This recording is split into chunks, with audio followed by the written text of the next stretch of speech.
Well, I'm going to talk about level 6. In level 6 we did thematic, and the reason for doing it thematic is because it was based on the first edition, and the books were thematic in first edition. And then when we did the needs analysis, the instructors expressed that they liked the thematic organization, and also that was a good way to introduce skills to the students.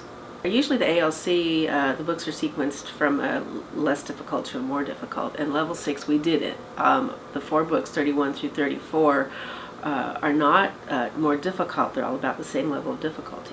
So we didn't do any sequencing within the level, but within the book we did sequencing. So for book 32, what we did is it was about leadership. So we did 2 types of sequencing.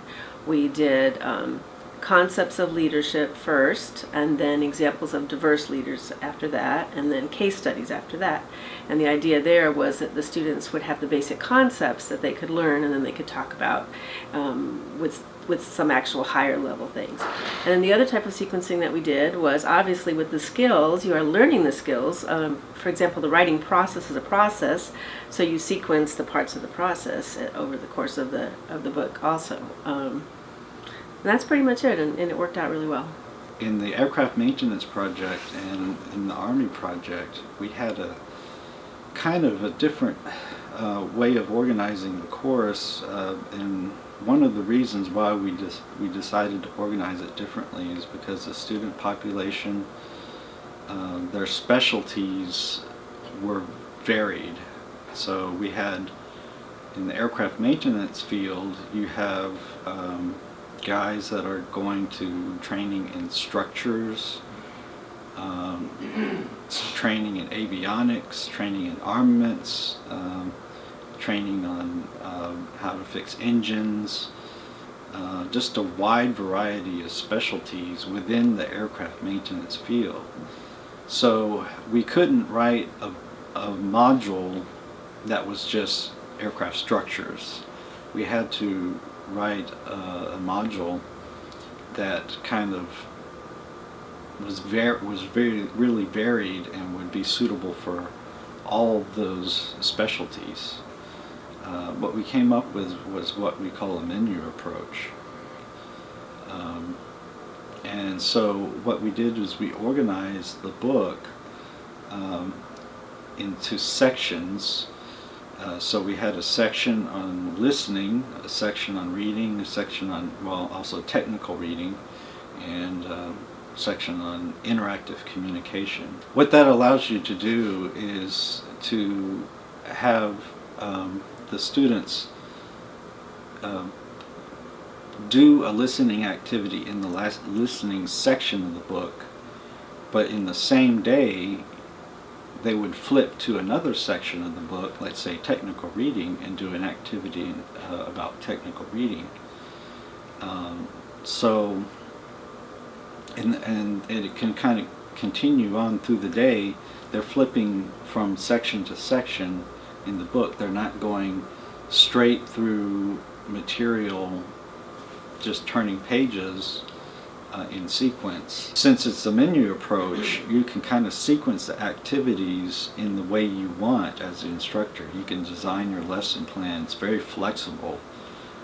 There's not a prescribed sequence of activities that you have to do. We do have a lesson plan that kind of outlines what we were thinking that the instructors should follow, but the instructors could mix it up as they felt it was needed. So it really brings the language skills to the forefront instead of the topic to the forefront, and that's the menu, what we call the menu approach.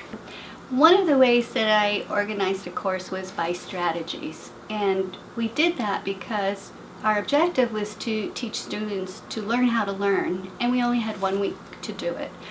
And how much language can you teach people in 1 week? But with strategies, they have something that they can take forward throughout their language learning career. So we decided we would organize by strategies, and we also decided to include cultural adaptation strategies because the students were going to be here in the U.S. and we found that culture shock can delay language learning. So part of our structure was to go over culture shock, what are cultural expectations that you have, how they've been different so far. And then the other part of the course was academic strategies, test taking, time management, how to create a study plan for yourself with those skills. And then, of course, language strategy skills. So in writing, we found that the most necessary strategies were going to be how to take notes and outline so that you could use those strategies when you were listening or reading. And then we taught the connections between all of the skills, main ideas, or the rhetorical patterns that they were going to use no matter what skill that they were in. Vocabulary and grammar supported each of those, so how to learn vocabulary with strategies, grammar strategies for analyzing sentence level or paragraph level. So when we broke it down into strategies, we could fit it all into a week. They could have a study plan for themselves and a takeaway by the end of the week that matched the objective of they could answer, how do I learn a language? I created a course to teach pilots the language used to communicate between air and ground. This is a very limited and specific type of language prescribed for communication with air traffic control, sometimes called radio telephony. For a pilot who is a non-native speaker of English, the 3 ingredients to successful radio communications are learning the meaning and usage of standardized phraseology, practicing so radio call formats become second nature, developing precise pronunciation.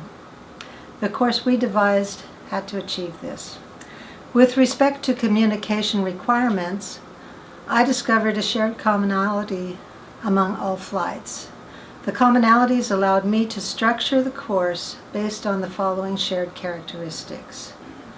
A typical flight has 3 phases, namely departure, en route, arrival.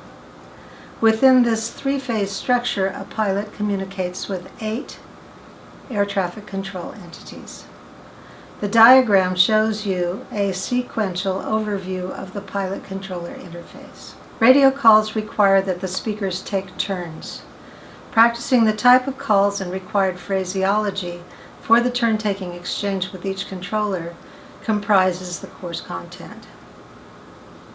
The course gives students lots of listening practice, including listening to authentic recordings with ambient noise to provide realistic environment, the type of environment they'll experience during their training. Authentic radio calls were taken from actual military flights. Clear course organization, structured presentation of the phraseology, as well as the structural analysis of the radio call exchanges between pilot and controller, increased ease of instruction for teachers and helped students readily grasp the type of exchange needed. It guided students' speaking focus to achieve greater clarity of speech production and enabled them to learn the phraseology of air-to-ground communication. Okay, well, I think every good course, whether it's a language course or a course in anything, needs to have some sort of deliberate and strong organizational structure. For an ESL program, if you don't have that structure, basically what you are creating is a collection of activities. And they may or may not be an organized collection. There's a lot of different ways to structure a course. You can take a thematic approach, which would be one way of structuring it. But one very simple way, and I will use this as my example, is to, as you're planning the course, think in terms of the various components that you want to present, and then you repeat those components on a daily or at least a regular basis. For example, my team was tasked with creating a remedial reading course for students who were identified as being weak readers. we structured the course by really thinking in terms of 4 different components that we wanted to give the students practice with each day. And the first component was discussing strategies, how to decode words, or perhaps determining the meaning of words from context. We also discussed highlighting and creating graphic organizers. So during one section of the day, we, discussed different reading strategies.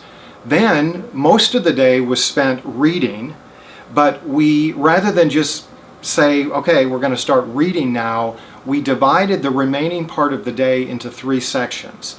And the first section was where the students had an opportunity to do what we call recreational reading, which was at a very simple level.